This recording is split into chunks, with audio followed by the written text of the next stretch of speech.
Atindeli biso alias pour le changement.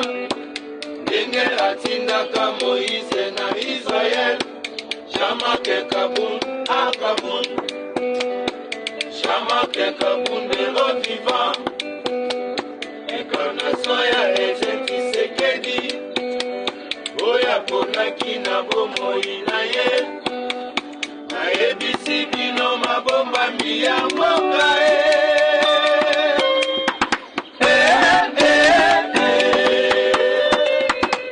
Sandeza Congo na pasi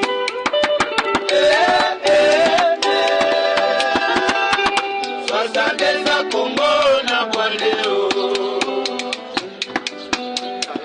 Boka mobimba bitumbe sila kate Boka mobimba correction na détournement Justice boka ekoma théâtralisé Bakoka bakoma kolia de côté Ozala na rezo sangi mbongo kwei Ozala na toro na mbongo kanye Innocent demi batondi na ba prison Tout sera pour affaiblir le pays Chamake Kaboun monima vivant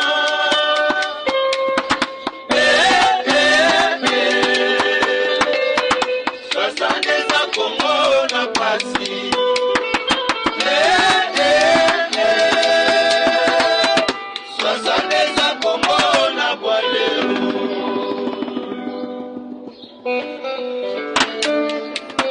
It's a big deal.